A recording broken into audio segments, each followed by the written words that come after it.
Hello and welcome to the Play Android Game Reviews. My name is Daniel and today I'll be playing for you the arcade game Evil Escape by Venice Media.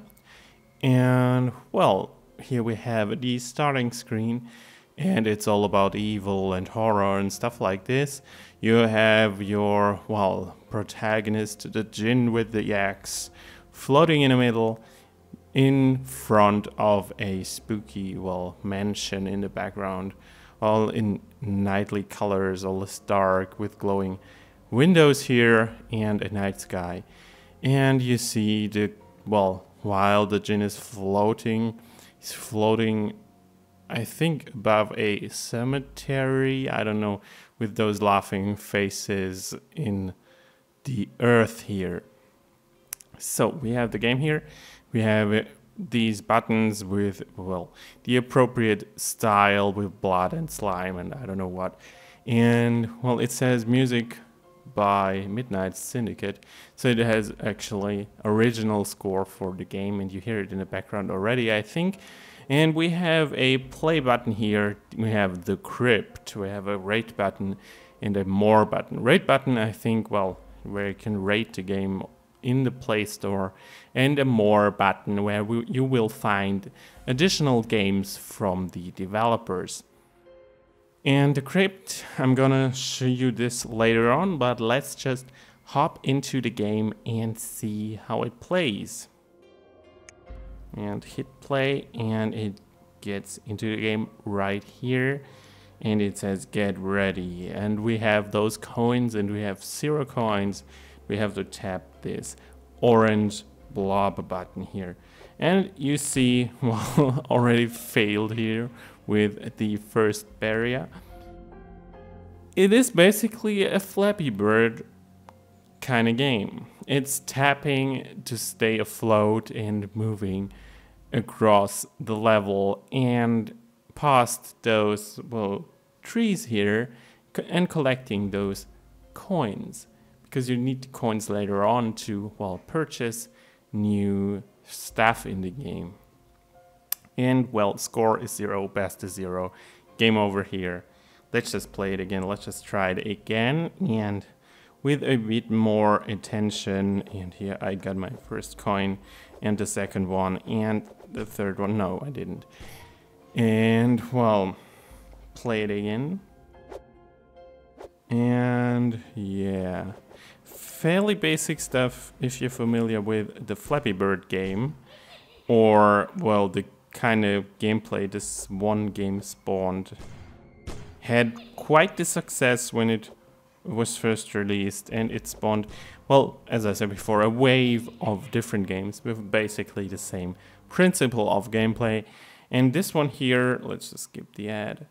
This one here is no exception. It's the same thing, with the same setup, going past obstacles along a fixed course here, with the flapping, mechanics here. You have to tap for it to stay afloat, and it is quite frustrating actually, and quite, challenging, because, you see here, one hit with the trees and it's game over. And let's just try this again and again. And let's talk about the graphics a bit while I'm at it. You see, I already told you about the theme of the horror theme here, and it's kind of in this comic style, and it all looks like drawn out and hand drawn or not rendered in the sense of a 3D rendering here, and it's quite nice and looks actually quite polished. And what I would like to see a few more animations. Okay, you've got the tail of the djinn here wiggling, his hair wiggling, which is actually nice as well. And yeah, I think for a game like this, okay, why did I just blink? For a game like this, the graphics are pretty advanced, because if you think back at other games like the original Flappy Bird, you will remember it to have very crude graphics, with the bird being, well, pixelated and all. And here we have this nice comic style, this 2D style, with the horror theme here, which is a nice addition to the overall gameplay. And yeah, this is basically all there is to tell about the graphics. Let's talk about the sounds. And I told you before, it has original score in the game. And it keeps, well, it keeps to the original when it comes to in-game sounds, because you have these tapping sounds only. But you have these, well, these horror screams as well. So in terms of, well, notification sounds, indicator sounds, it's, well, a bit, I think it too few sounds here, but the music is quite good and it sets the mood for the horror theme of the game. So I think sounds are in the upper range of our score here. Could do better, could be a bit more varied when it comes to in-game sounds, but the music is really good. And so yeah, you have this with the music going on, which really enriches the whole atmosphere of the game. And of course, the thing about the controls here is it emulates it perfectly, the one-touch gameplay here of the original. So you have, well, just have to tap it, and it really works quite well, and there's no lag, no, well, inconsistencies with the touch controls here, which is quite needed, of course, because it needs precision, it needs to be lag-free here, and the game really provides this for the player. And it's quite intuitive as well, because because it's so fast-paced when it comes to, well, new rounds and getting into the game again, you'll learn it quite quickly here, I'd say. So you just have to tap, and with every tap, well, it just goes back into the air. Pretty self-explanatory here. And here we have an ad coming up, and this wasn't supposed to happen.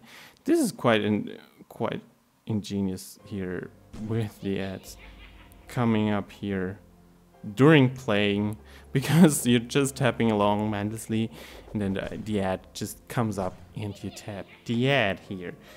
So sorry for this one, for this distraction here. And let's talk about bit originality. I told you before, and I'm talking about it constantly. It's a Flappy Bird, well, successor, I'd say, or emulation of Flappy Bird here, basically, because you have the same exact gameplay mode, and with a few additions, of course, like the blinking out, making it a bit harder, but still, it's basically the same gameplay, and the only thing, well, that's really different here is the theme, or the overall theme, what it's about. And the theme itself, when it comes to this, the game really does a good job and doesn't rely so much on the gameplay, but it really, well, has something to show for. But still, I think in terms of originality, overall concept here of gameplay and what the game is all about, it's, well, not really original. I mean, there are tons of other games with the basic gameplay out there, and it has to compete with all of them. So in terms of originality, I really think not really original right here. Sorry, but that's just how it is. Then let's just take a look at the other options here in the main menu. Like I said before, let's take a look at the crypt. I'm sorry. Here we have different characters we can unlock, and we can either buy them for real money or unlock them with our in-game scores. And we have currently 118, and we need 1,000 at least to buy the other guys here, like a Grim Reaper, a Count Dracula, a Wicked Witch, Demonic Bat, the Djinn we already have, and a Spooky Ghost. So this is kind of thing that's missing from a lot of these competitors that basically do the same, because, well, it's unlockable characters, it's something you have to play for, and this is really adds to the replay value of the game, because, well, you have something to go for and play it again and again. But still, well, if you played these games before, it's nothing new, and the frustration factor is quite high, but also it's quite addictive, and you want to play it again and again. So yeah, in terms of replayability, I'd say still, for me, it's nothing that really excites me that much that I want to replay it again. So it's basically in the lower scores, in the lower area of our score here. And yeah, this is basically all there is to say about this game. And if you want to read an in-depth review, head right over to fullerandroid.com. You'll find the link in the video description as always. And you'll find a link to the Google Play Store as well, where you can download Evil Escape for free.